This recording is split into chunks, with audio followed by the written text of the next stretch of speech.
Ustedes saben que una de las cosas que a mí me gusta son las películas de los 80, la música de los 80, todo lo que es de los 80 a mí me gusta. Y una de las películas emblemáticas de la década del 80 es Volver al Futuro. Y una de las cosas que más nos gusta de Volver al Futuro, bueno, el auto obviamente que era espectacular, pero es el concepto de poder volver atrás el tiempo. Meterse en una máquina del tiempo y poder retroceder en el tiempo y poder hacer todos los cambios que uno tiene que hacer para poder después no tener ningún problema en el presente. Si pudiéramos volver atrás las manecillas del reloj o poder meternos dentro de una máquina del tiempo, quizás hay muchas cosas en nuestras vidas que nosotros cambiaríamos. Por ejemplo, yo jugaría al loto. Me metería en la máquina del tiempo, jugaría ¿cierto? La lotería y sabría cuáles son los números y ganaría la lotería. Si pudiera volver atrás el tiempo, quizás qué cosas cambiaríamos que estamos viviendo hoy en día. Quizás invertiríamos en la bolsa, ¿cierto? Ya sabemos cómo va a ser el flujo del mercado, así que invertimos y ya nos va a ir bien. Bueno, podemos reírnos de algunas de estas cosas, pero de repente nos pasa en la vida de que hacemos cosas y decimos, pero ¿por qué hice eso? Me contaban la historia de una persona que se encontró con una persona que no veía hace tiempo, una mujer, y le pregunta, ¿estás embarazada? Y en el momento en que él dijo esas palabras, porque la respuesta fue no, en el momento en que dijo esas palabras, él hubiese podido tratar de ver esa palabra y agarrarla y poder volverla a meter dentro de su boca porque la mujer no estaba embarazada, simplemente estaba un poco pasada de peso y la persona no sabía dónde meterse. Entonces hay cosas en nuestra vida que nosotros decimos ciertas cosas, hacemos ciertas cosas, tomamos ciertas decisiones que si pudiésemos volver atrás el tiempo, lo haríamos. Nos podemos reír de algunas de estas cosas, pero algunas cosas son más profundas. Algún error en alguna relación, algún pecado, el aborto, alguna adicción, algo que dijiste, algo que hiciste, algo que quisiste decir, pero nunca pudiste. Lamentablemente nosotros no podemos volver atrás el reloj. No existe la máquina del tiempo.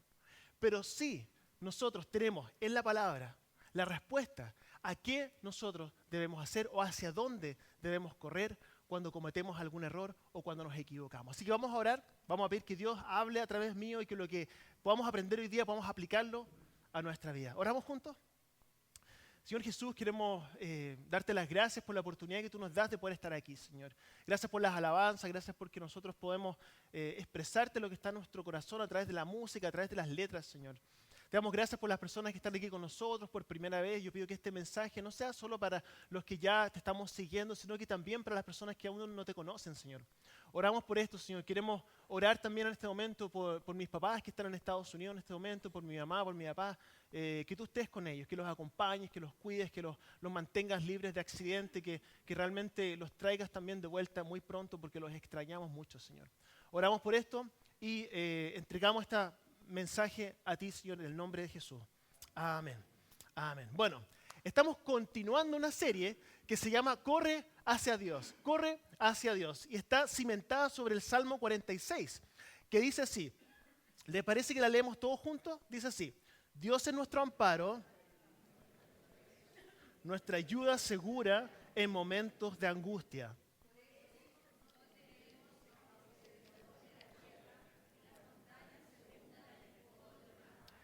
Aunque rujan y se encrespen sus aguas y ante su furia retiemblen los montes. Todos nosotros corremos hacia alguna parte cuando hay un terremoto en nuestras vidas. Recordábamos hace una semana atrás el plan Daisy que nosotros hacíamos en el colegio después del terremoto del 85. El plan Daisy consistía en un protocolo que sonaba la chicharra, sonaba la campana y todos nos parábamos de forma ordenada y nos íbamos hacia la zona segura. Y decíamos que lo mismo debiese ser cierto en nuestras propias vidas. Que cuando en nuestras vidas hay terremotos, y de que los hay, cuando hay terremotos en nuestras vidas, cuando no tenemos un plan, cuando no sabemos hacia dónde correr, corremos a cualquier lado.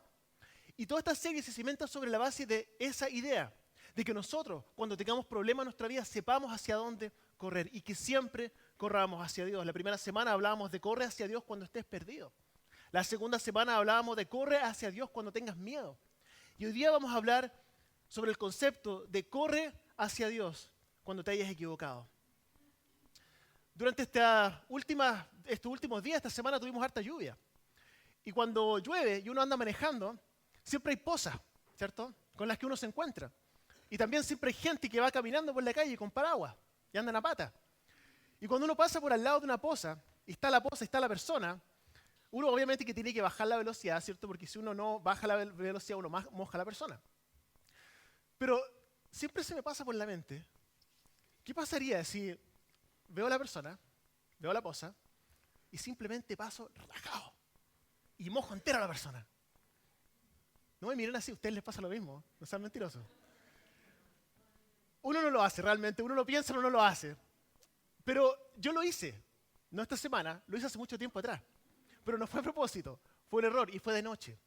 Pasé por la poza, mojé a la persona de pie a cabeza, seguí andando, estaba tan arrepentido, miré por el retrovisor y vi que la persona sí estaba gesticulando enojada y realmente estaba tan arrepentido, pero tampoco podía devolverme porque habían autos detrás, pero me sentí muy mal. Pero yo miro hacia atrás y me da un poco de risa. Y esa la persona ahora se acuerda, el momento obviamente que no. Pero mira hacia atrás y quizás también puede reírse. Nosotros podemos haber cometido errores en nuestra vida y mirar hacia atrás y reírnos. Yo una vez dije el nombre equivocado cuando estaba haciendo un funeral. Eso en el momento nadie se ríe. Nadie se ríe, fue un momento súper tenso. Pero ahora miro hacia atrás y digo, pucha, son cosas, gajes del oficio en los cuales uno aprende. De ciertas cosas, ciertos errores que uno comete, uno simplemente puede mirar hacia atrás y decir, bueno, aprendí la lección, ¿cierto? Y ahora sigo avanzando, o simplemente mirar hacia atrás y reírnos. Pero a pesar de eso, hay algunos errores que uno comete que no son para la risa. Hay errores que uno ha cometido en el pasado que están ahí y que quedan como heridas dentro de nosotros.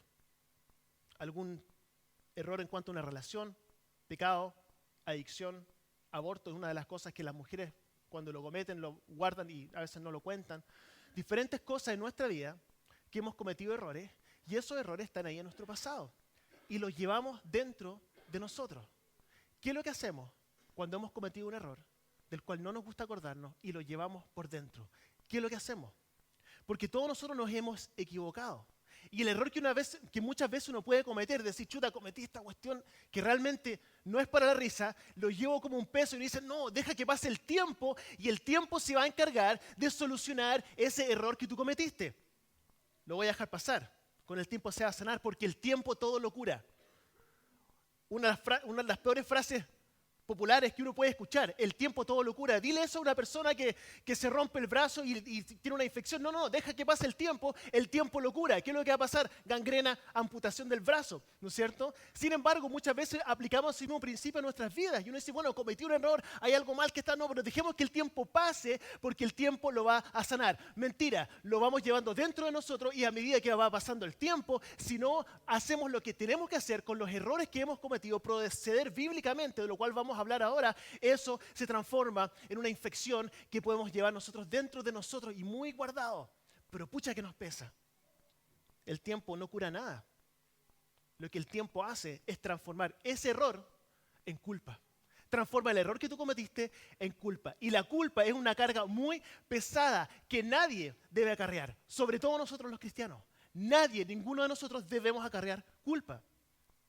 Pero algunos de nosotros quizás acarreamos culpa.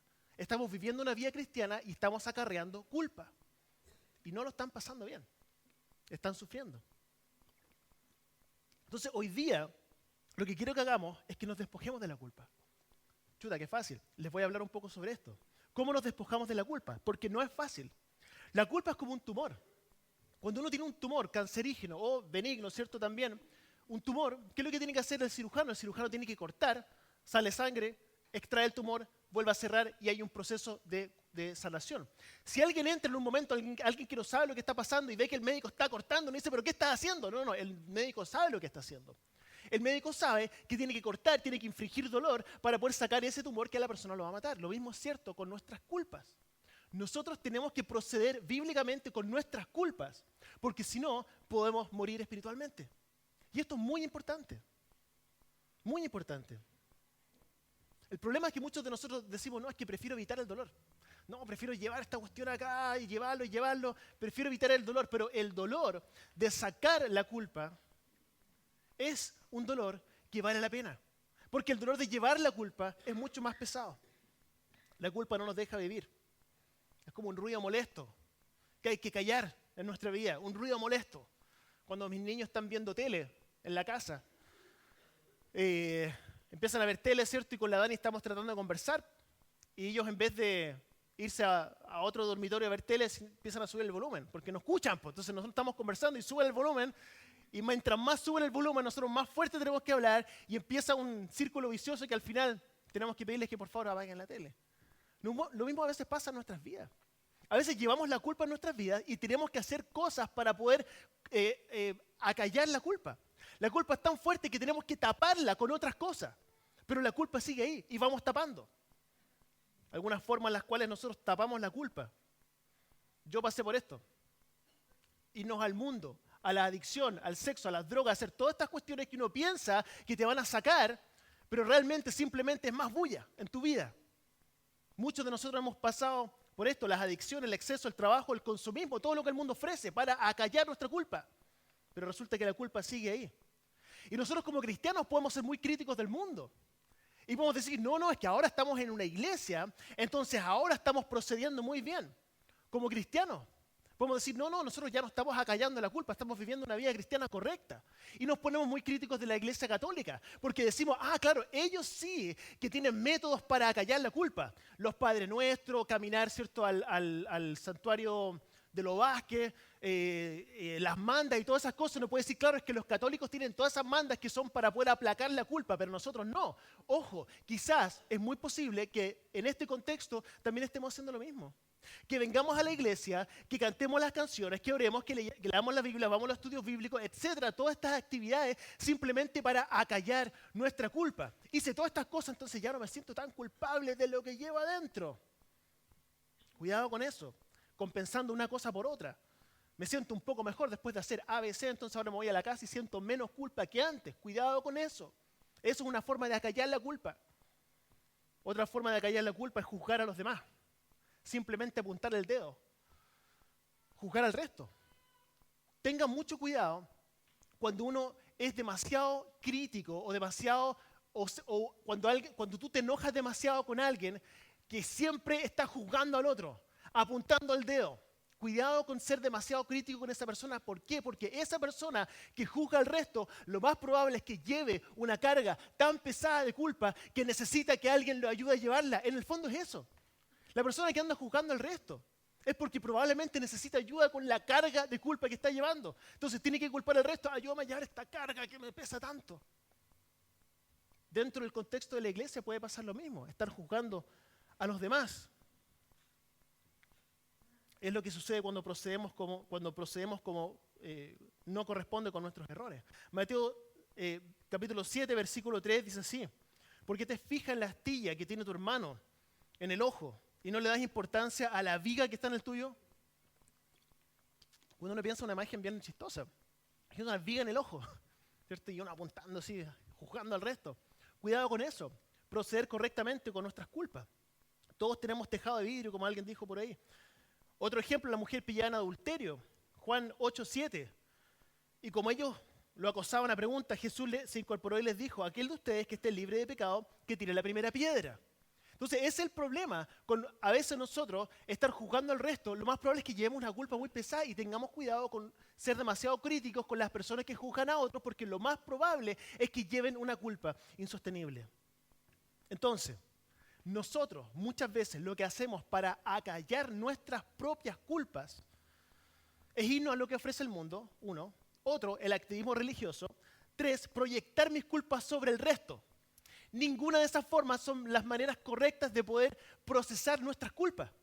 Porque solamente es una aspirina, es una tapa, ¿cierto? No es la solución. Todavía llevamos la culpa. La cuarta opción es la opción bíblica, y de eso quiero que hablemos ahora. Que nosotros podamos correr hacia Dios cuando nos hayamos equivocado. Quiero que partamos sobre la base de que si yo sacara una pizarra y pusiera una pizarra acá adelante, y yo tuviera la capacidad de poder discernir todos los corazones que hay aquí y todas las culpas que cada uno lleva, y yo empezara a escribirlas acá adelante, ¿cierto?, con nombre y apellido, para que todos puedan identificar quién es quién aquí, lo más probable es que nos sonrojaríamos y tendríamos que salir por la puerta algunos, o algunos más, ¿cierto?, se quedarían aquí, ¿cierto?, resistiendo. Pero sería muy incómodo para todos. Tengamos en claro esto, que todos tenemos en cierta forma tejado de vidrio. Yo también. Romanos 2:21 dice así: en fin, tú que enseñas a otros, ¿no te enseñas a ti mismo? Tú que predicas contra el robo, ¿robas?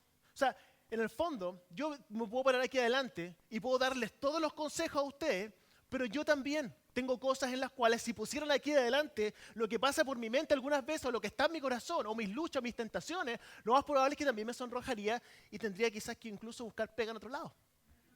Seamos honestos, no nos miremos la suerte entre gitanos, ¿ya? Todos tenemos luchas. Ninguno de nosotros estamos bien. Romanos 3:10 dice así está escrito. No hay un solo justo, ni siquiera uno. Entonces, en esto estamos claros, que todos tenemos nuestros pasados, tenemos cosas que en el pasado nosotros cambiaríamos si pudiéramos. Esa no es la pregunta, sino hacia dónde corremos, cómo procesamos nuestras culpas. Si corremos a cualquier otro lado que no sea hacia Cristo, nuestros errores se transforman en culpa. Como cristianos nosotros no podemos vivir con culpa. No podemos. Nosotros como cristianos no podemos vivir con culpa. No puedo decir, pero es que pastor, no entiendo, eso es una contradicción. Porque la culpa es parte de la vida cristiana. La vida cristiana uno tiene que llevar culpa, ¿cierto? Por mi mi gran culpa, uno tiene que llevar la culpa. No sé qué me está hablando, pastor, aquí, porque el apóstol Pablo habla sobre un aguijón en la carne, o sobre una espina que él llevaba, ¿cierto? Segunda de Corintios 12:7 dice así: para evitar que me volviera presumido por estas sublimes revelaciones, una espina me fue clavada en el cuerpo, es decir, un mensajero de Satanás, para que me atormentara. Entonces uno interpreta esto y dice, claro, que esta culpa que yo llevo, esta es mi espina, es como el apóstol Pablo, voy llevando mi culpa. No, no se refiere a eso. Mateo 16:24, algunos dicen también que es la cruz que tengo que llevar, la culpa. Mateo 16:24 dice así: luego dijo Jesús a sus discípulos, si alguien quiere ser mi discípulo, tiene que negarse a sí mismo, tomar su cruz y seguirme. Entonces uno interpreta eso y dice, claro, la carga que estoy llevando, la culpa que estoy llevando, ¿es la cruz que estoy llevando? No. La culpa no es el aguijón en la carne del apóstol Pablo, la culpa no es la cruz que Cristo nos llama a llevar. De hecho, un cristiano que vive con culpa está viviendo una contradicción. Un cristiano que vive con culpa está viviendo una contradicción. De hecho, el enemigo lo único que quiere es que vivamos con culpa. Porque cuando vivimos con culpa, anulamos el poder de la cruz. Pensemos en la cruz por un momento, en la cruz de Cristo, en el sacrificio que Cristo hizo por nosotros para poner todas sus culpas sobre Él mismo. Pensemos en eso. Filipenses 2 habla respecto a eso, podemos leerlo todos juntos. A partir del versículo 5, dice así, ahí está. La actitud de ustedes debe ser como la de Cristo Jesús. Leamos juntos. Quien, siendo por naturaleza Dios, no consideró el ser igual a Dios como algo a que aferrarse. Por el contrario,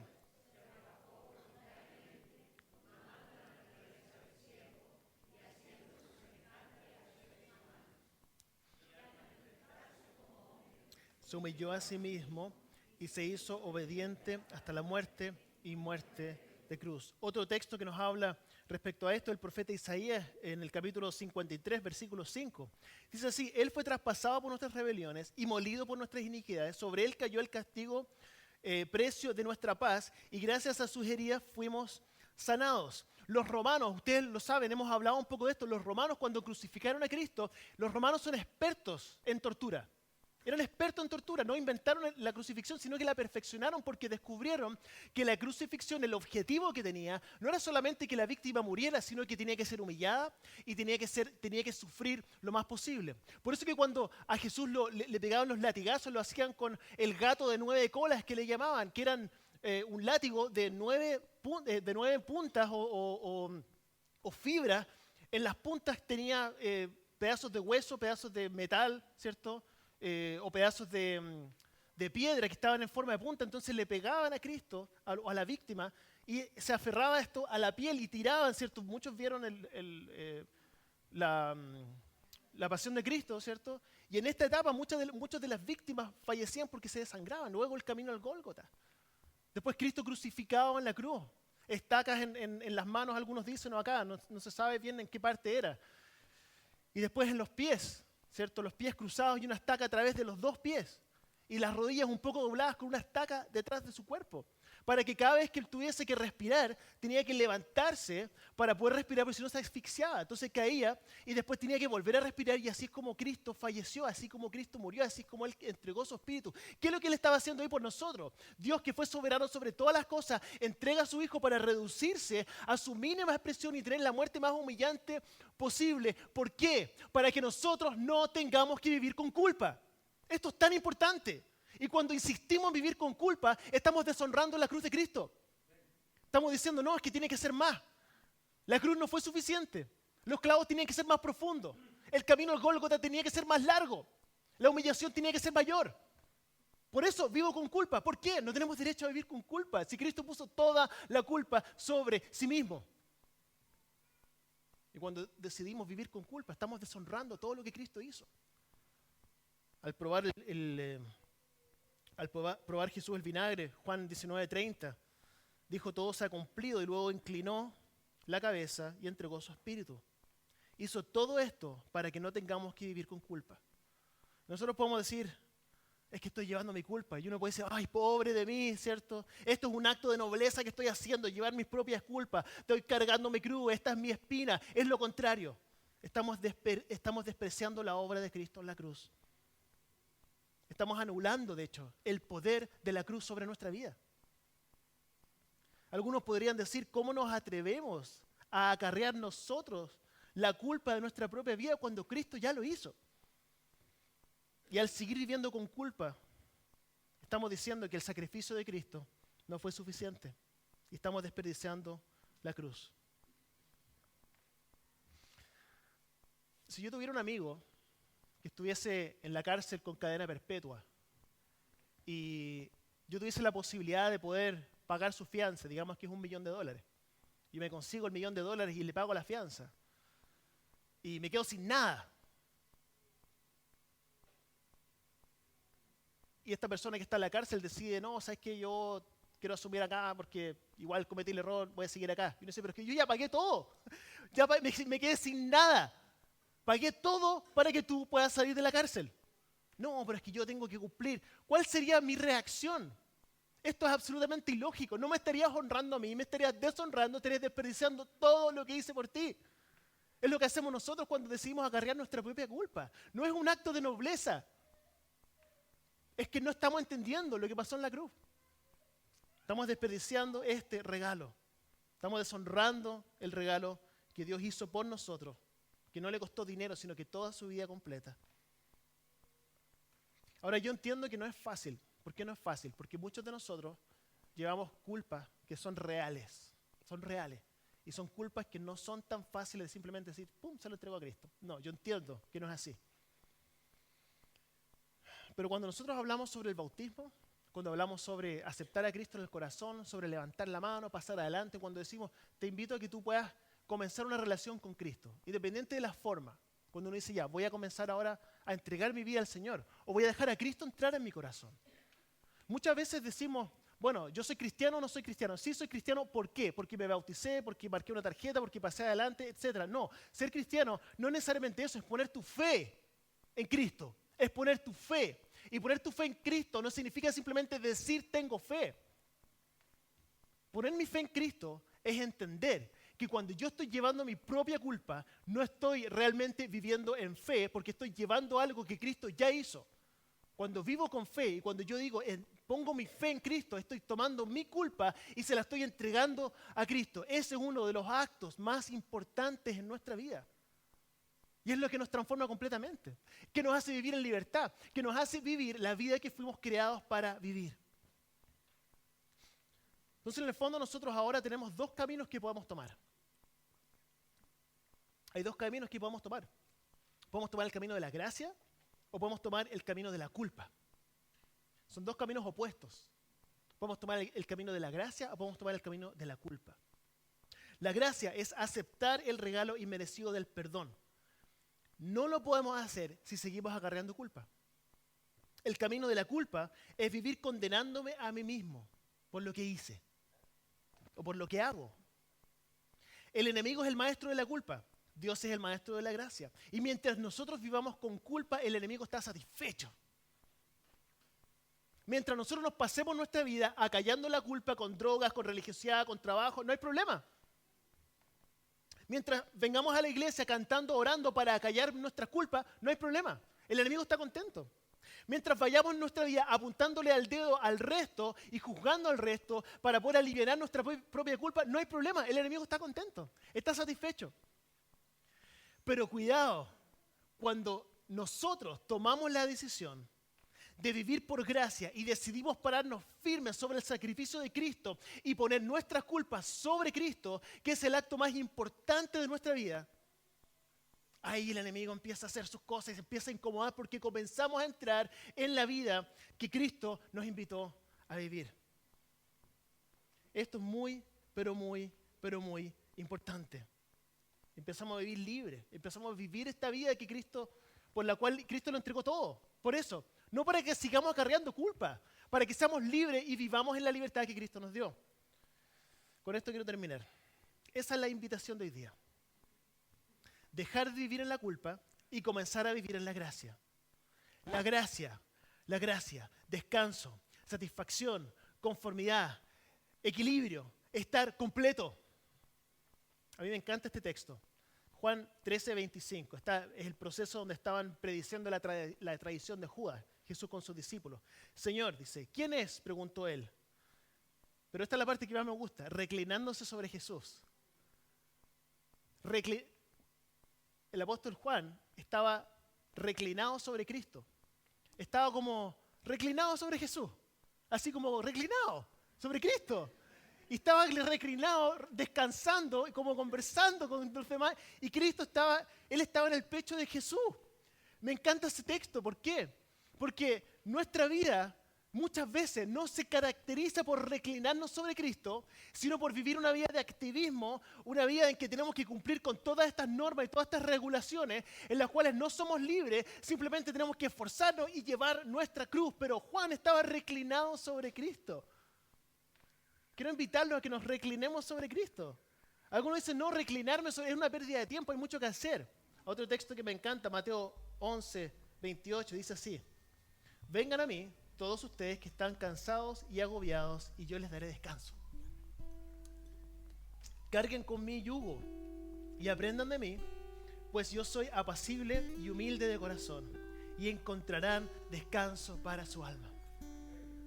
La invitación de hoy día es una invitación a descansar, pero no es una invitación a hacer nada, a levantarse a las 12 de la tarde, no. Es una invitación al descanso de nuestra alma, a entender de que ya no tenemos que cargar con nuestras culpas. Cristo ya puso sobre sí mismo todas nuestras culpas. Ya no somos culpables, pero tenemos que poner nuestra fe en esto. Y no solamente decir, sino que realmente decir, Cristo, entiendo lo que hiciste por mí, ya mi culpa me cuesta entenderlo porque me siento culpable, pero por fe yo pongo mi culpa sobre ti porque tú ya moriste por mí. Esa es la invitación de hoy día, a entrar al descanso de nuestra alma, poner nuestras culpas sobre Cristo, vivir en la gracia y que corramos hacia Cristo cuando nos hayamos equivocado. Vamos a orar, y normalmente no hago esto, pero voy a pedir que podamos todos inclinar nuestros rostros. Vamos a inclinar nuestros rostros y yo quiero hacer una invitación muy simple, que todos podamos inclinar nuestros rostros, ojos cerrados, para que nos podamos concentrar. Y lo único que quiero es hacer una invitación hoy día. Y la invitación es la siguiente: que tú decides hoy día traspasar tus culpas a Cristo. Que tú decides hoy día, por fe, entender que Cristo murió por todas tus culpas y traspasar tus culpas a Cristo. Quizás tú llevas mucho tiempo en la iglesia, o quizás eres cristiano hace tiempo, pero que por primera vez hoy día tú entiendes realmente la profundidad de lo que esto implica. De que poner tu culpa sobre Cristo no es ni siquiera un acto de hoy, en este momento, sino que es todos los días. Todas las culpas que yo siento las pongo sobre Cristo. Si eso te identifica hoy día, no te voy a pedir que pases aquí adelante ni nada, solamente quiero que levantes tu mano porque voy a orar por ti. Así que a la cuenta de 3, si tú quieres entregar tus culpas a Cristo, hoy día quiero que levantes tu mano. 1, 2, 3 y voy a orar por ti. 1, 2, 3, hay manos por todos lados. Gracias, Señor. Gracias, Señor. Señor Jesús, yo quiero orar por todas estas manos que se han levantado hoy día, Señor. Quiero Quiero reconocer, Señor, que muchas veces nosotros llevamos culpas que no debemos llevar y que al llevar nuestras culpas, nuestras propias culpas, estamos no haciendo un acto de nobleza, porque no nos corresponde llevar nuestras culpas. Lo que estamos haciendo es deshonrar lo que tú hiciste en la cruz, Señor. Hoy día, por todas estas personas que han levantado sus manos y las personas que quizás queriendo levantar sus manos no lo hicieron, oramos por ellos. Oro por mí también, por todas las personas, que podamos realmente vivir nuestra vida por fe y vivir libres sabiendo de que el precio fue pagado en la cruz. Gracias, Señor, te damos a ti. Gracias te damos en el nombre de Jesús. Amén. Amén.